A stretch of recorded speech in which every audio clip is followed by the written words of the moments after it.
तो भैया जयराम जी की। तो आज हम करते हैं variations of parameter. Variations of parameter में हम सबसे पहले सी एफ निकालते हैं। फर्स्ट स्टेप हमारी ये रहती है कि हम इसमें क्या करते हैं, सी एफ निकालते हैं। सी एफ निकालते हैं तो उसका सी एफ हमेशा इस तरह आएगा, C1 cos x plus C2 sin x, ये आया।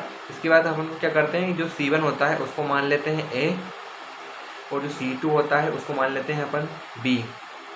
अब कुछ नहीं करना, A का एक फॉर्मूला होता है, minus integration of R into v upon u v dash minus u dash v, और ये dx। B का एक फॉर्मूला होता है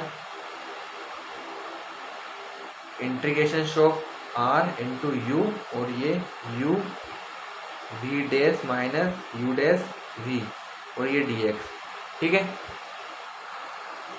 हाँ, तो इसमें भी बताऊंगा कि R क्या है और ये U V ये सब क्या है, लेकिन हमको क्या करना पड़ता है, अब एक की कुछ वैल्यूज आएगी, B की कुछ वैल्यूज आएगी। मान लो A की वैल्यू आई अपने पास 2 आई, मतलब 3 आई, और B की वैल्यू अपने पास 4 आई। तो अपन को कुछ करना कुछ नहीं है, ये 3 की वैल्यू उठा के यहाँ पे रखना है CF में। C1 की वैल्यू A मानी थी तो A की वैल्यू 3 आ गई, तो अपन यहाँ रख देते हैं कि 3 cos x प्लस C2 को अपन ने क्या माना था, B माना था, तो B की वैल्यू 4 आ गई, तो 4 sin x। बस ये अपना आंसर हो जाएगा। इतनी स्टेप को फॉलो करना है, बस ये अपना आंसर है। एक क्वेश्चंस करते हैं, उससे पूरा क्लियर हो जाएगा। ओके, तो चलिए स्टार्ट करते हैं। सबसे पहले अपने पास इक्वेशन क्या है, d² y अपॉन dx² plus y is equal to 10x। अब ऊपर ये तुमको आर भी समझ में नहीं आता है कि आर भी क्या है, तो इसमें जो इधर जो राइट हैंड साइड जो टर्म होती है, ऐसे ये है, तो ये इसको ये राइट हैंड साइड अपने पास 10x है, तो आर की वैल्यू ये 10x हो जाती है। ठीक है। और अभी मैं आर और ये भी यू और बी का बताता हूँ कि यू भी क्या है एक्चुअल में। ठीक है। ओके, तो इसको हम सॉल्व करते हैं। तो इसको हम सॉल्व कैसे करेंगे, d² dy को अपन इसको उस फॉर्म में लिख लेते हैं। ठीक है, तो चलिए स्टार्ट करते हैं। इसको अपन सॉल्व करते हैं। इसको अपन क्या लिख सकते हैं, d² y plus y is equal to 10x। इसका अपन निकालते हैं CF। तो इसको अपन क्या चाहिए, अपन f ऑफ d अपने पास कौन सी टर्म हो गई, ये वाली टर्म हो गई, तो इसको अपन क्या लिख सकते हैं, अपन d² प्लस 1, और ये y यहाँ हुआ है, और ये 10x हो गया। तो यहाँ से अपन f ऑफ d निकालते हैं। तो f ऑफ d की वैल्यू कितनी हो गई अपने पास, ये हो गई कितनी, d² प्लस 1।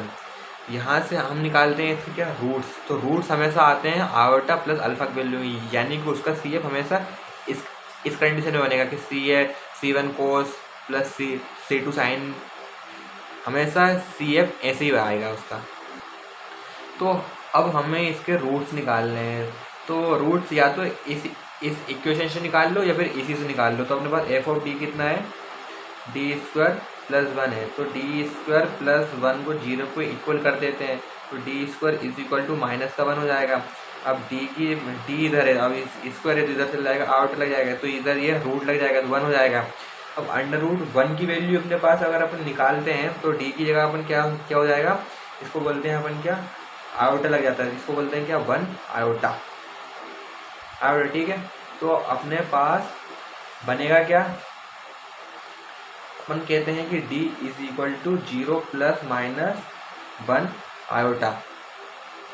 ये अपने पास इस फॉर्म में अपने पास वैल्यूज आती है, यानी कि अपन कहते हैं, अपन लिखते हैं कि d is equal to m लिख देते हैं, तो यहाँ से m इज इक्वल टू कितना जाएगा, 0 प्लस 1 और ये आयोटा।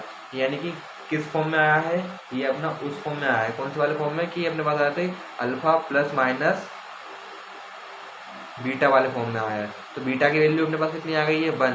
इसमें हम CF क्या निकालते हैं, e⁻ alpha x C1 cos beta x plus C2 sin beta x। हमको सिर्फ बीटा की वैल्यू मिलती है यहाँ पे, जो कि आई है 1 आई है।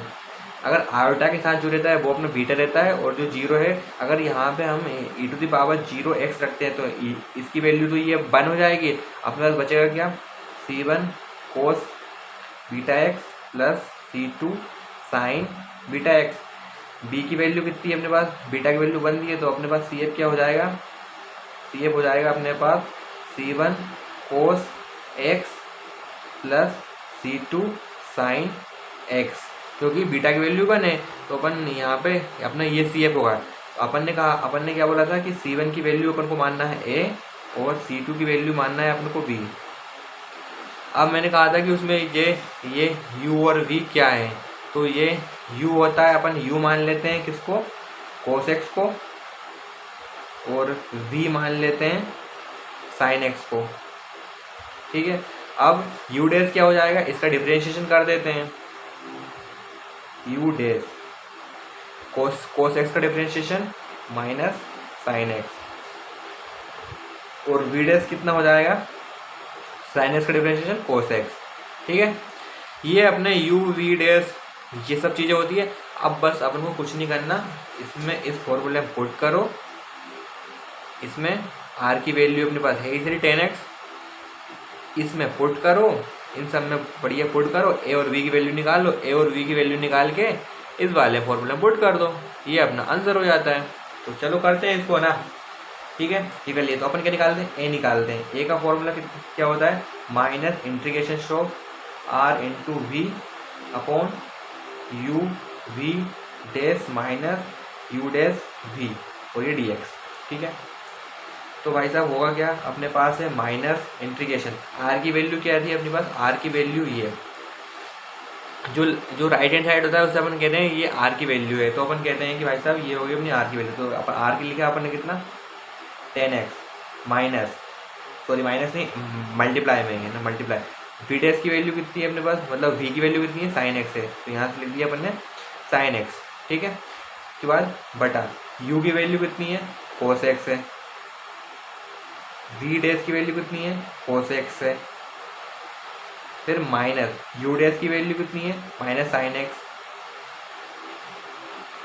और अपने पास V की वैल्यू कितनी है sin x।